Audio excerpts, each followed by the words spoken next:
Are we good to go?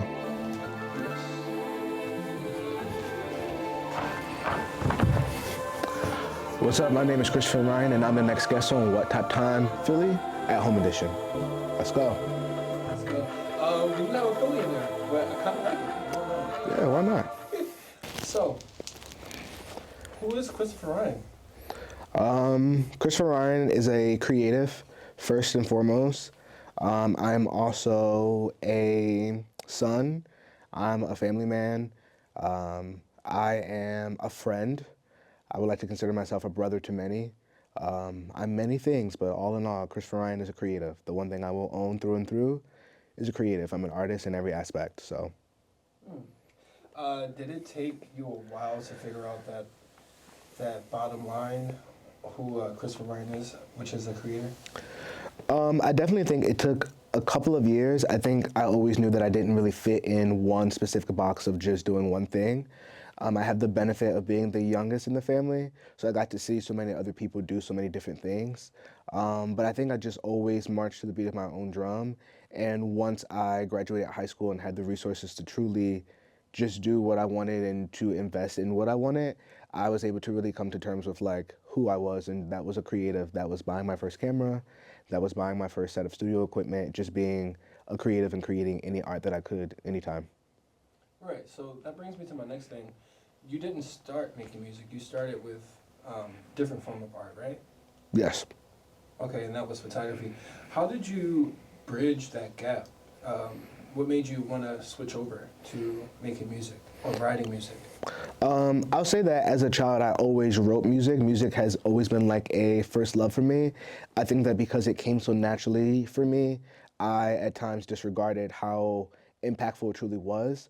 So photography was the one form of creativity that was tangible to me. I always enjoyed dressing nice. I always liked a fire fit. And so I would look at people like Kanye West and even past legends to me like Karl Lagerfeld that took the concept of like fashion and photography and then merging it with music. So photography was the one way where I could create any idea I had through my outfits and through my social media. And at that time, Kanye West was doing big things with Yeezy and Tiana Taylor and really merging like the life of Pablo with a fashion collection and also all realms of creativity. I love it, I love it. With that being said, art is forever, if you ask me, right? Would you agree? I agree. So what would you want to be remembered for or as, or what message do you want your art to speak once everything's said and done, once we're all gone? I would hope that years to come, the legacy of art that I leave behind is honesty. I believe that I truly put in so much of myself in every aspect that I create. I would hope that looking back years from now and the legacy I leave behind would truly be just being honest, being true, and being free to do whatever you feel and say whatever you want to say and just owning your power and not letting anyone take it from you. I love that, I love that. And would you say you're there now, in the present time? I would say I am. I definitely think it took a while to get here. I think that every step of the journey, especially of me being a musician, I have felt the same way that I'm giving 100%, I'm giving my all. But as I've grown, there's a certain wall that has come down of fear and just not really caring, and now really being able to own authentically who I am as an artist, who I am as a musician.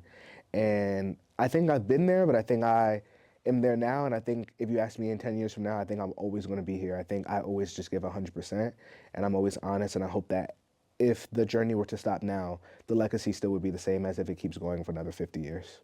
I love it. I appreciate that answer. Yeah, let's talk about your first form of, your first piece of art. Tell me about that. What was your first song you wrote? The first song I wrote, I was actually a child. I was 10 or 11. Like the first unofficial song I wrote was for like a winter concert. And I feel like if I call some people right now, they probably still will remember that song. It was like to Kesha's TikTok, and I wrote it about like building a snowman or something like that. But that was my first try at writing a song. It was my first try at just expressing myself musically and trying to figure out what songwriting was. And then through the years, I used unofficial songwriting and just getting my thoughts out on paper to beats as a form of just healing to process all the things I was going through. So it truly was when I was a child, and then I just used that as my outlet growing up. Copy. Is that what drives us to do it today? Going through um, various trials and tribulations, or do we do it out of just like artist expression, joy? I feel like at sometimes music does not bring me joy. I feel like I owe a responsibility to the fans that I've acquired now to share my life. I feel like I've done it now for around 5 years, and it feels good to me. I don't know any other way to process things besides getting it out musically, and I feel like in the songwriting process, it allows for me time to really essentially go through a therapy session with myself. And the recording process, it's kind of like the healing and the patchwork. And then to release it, it's kind of like it's out for the world. So it really is just a journey for me of just navigating life, truly. Word. With that being said, what was the hardest piece of uh, what was the hardest piece you had to write? Um, I feel like for years in my music, I would give little insights to my personal life, but on my third project, I wrote a song called Hold Me Down, which was essentially about just as a growing man, the loss of my dad and how I feel his absence and how there's pressures to just feel like I am doing his legacy justice and how sometimes you just wish that here or there you can hold me down physically or spiritually. Just kind of leaning on him and just being super honest about it. That song to me is just a love letter to my dad, and I just happened to share it with the public. Copy. I appreciate that. As an artist, you would love to be held down by a certain group of people. Do you have those in your life as far as right now? I do. I will say that it took me a while to really realize that some of the things that I was praying for just looked differently than what I had imagined as a child or had imagined as a young teen. But I am blessed to say that I truly have friends and family that motivate me and push me on a day-to-day basis to really just always be my best self creatively and to never give it up. I think every time I put out a music project, I'm always like, I'm retiring, I'm done, this is it. And they won't have it. They refuse to. They refuse to let me let that go because I think they more than myself know what it means to me. And so I'm just thankful that every step of the way, whether it's like sending song snippets at 2 a.m., random song lyrics to my best friend at 4 a.m., and she's saying that when she gets up, I'm blessed to truly just have like we call ourselves like family, like friends and family that truly have just built ourselves a really nice unit of support for all of us, not just myself. Cool. I love that. So you give them the good, the bad, and the ugly, as far as like the snippets and things of that nature. Yeah, for sure. I think I'm a very hypercritical artist, and I think it takes a lot for me to share something to the world. And if I actually really, really care about it a lot, no one will hear it until it's out. But in that discovery phase of trying to rediscover myself sonically, lyrically, in that phase of just trying to heal from some things that are happening in life, everybody's getting an audio clip. Maybe my Instagram close friends, maybe my best friend, maybe a coworker. I just feel like they see it all. Everyone that's close to me, everyone that really knows me and that sees my personality and all the sides of that are able to see the music in the imperfection stage as well. Do you think those actions as an artist kind of make or break what the world sees? Like, do you think it's important for artists to give their art to their friends and close family members in order to like get validation so they like, okay, I'm gonna release this? Do you think that is a part of the steps of being great? For me, no, because I feel like I have yet to come across someone who knows the artist I want to be better than myself. And I feel like I trust my judgment more than anyone else's. So I share things out of just like, hey, I want you to hear this. But for me, I don't think so. I definitely say that's why if I make something I really love, no one hears it until it's ready to come out because I don't want it to shift or I don't want my mindset to change on what I know is right. I know who I want to be as an artist. I now know what I really want to say. And I feel like the people that you care about the most sometimes can just be giving honest feedback or their thoughts, but that really can just shift the creativity process as a whole. Copy, copy. And speaking of the creative process, you aren't who you are. You aren't who you are now when you first started. What got you to this point of creativity or writing style that you are now? What got you to that point? I think honestly, it was just living and growing. When I first started writing music, I would say like professionally, I was 19, 20 years old and I didn't have much life to write about. And I feel like I just wanted to write music that people wanted to enjoy. And I just wanted to be an artist that made music that people could vibe out to. And I think the pandemic truly was the shift of just being locked in the house and having nothing to do and just saying like life is kind of shitty right now and we're all feeling it. And so the pandemic definitely was a shift in my writing of just now expressing what's happening. I feel like my first project was called Love After Midnight, and it was about some stories were just made up. But my second project was called From a Place of Pain, and that was intentional. The world was hurting, I was hurting, and that was a shift of just being honest. And the third project was called Nothing Left to Say, and that was my love letter to myself and to every loose end I had, my parents, my family, friends. Um, and just throughout that time, I really just honed in on just being 100% honest and shifting the way that that looked. Copy that. I appreciate that. I do want to ask, who do you write for? I feel like as much as being an artist, you want to feel like you write for like the fans or for your audience. I feel like I write for me. I feel like I'm lucky enough to make music that people consider good enough to listen to over and over again. But truly, I write music for myself. I write music as my outlet to heal from the things that are hurting in the world, to escape and to build my own universe. So I write it for myself and nobody else. If you guys like it, thanks, but it's for me. Yeah, because you did say you want your legacy to prove to be true Yeah, and honest, and that's as much honesty you can give, right? yeah. I love it. Um, who inspires you? Um, There's a couple of people that inspire me. I feel like musically, my biggest inspiration, and I'll scream this from the rooftops, and if you know me, you know, it's going to be Beyonce. I think that as a child growing up and always having a love and passion for music, she was the one artist that I always saw that the work ethic was beyond everyone else's. The standard was just always above. In my personal life, I would say my mom inspires me. She's a hard worker. I've seen her defy every odd that you ever can think of. And also my friends and family. I have a very diverse group of friends and family who do so many different things, but they're strong in so many ways. And they push me to do so many different things without them even knowing. So the people that are around me, the people that know me, the people that hold me up when I'm down, they all inspire me personally and musically. Beyonce. So you would say that it's important to have a good circle. I would say it's important to have a good circle because at times, especially being a creative, there's so many things that you don't really know the answer to. There's so much that's unknown, and you need people that keep you grounded. I am nowhere close to all the heights I want to reach, but life is hectic, and sometimes I get lost in trying to juggle who Christopher Ryan is as the brother, the uncle, the friend, the son, and who Christopher Ryan is as the artist. And so I'm thankful for the people around me that really keep me grounded because I would be lost. I love that. And I want to reiterate this question.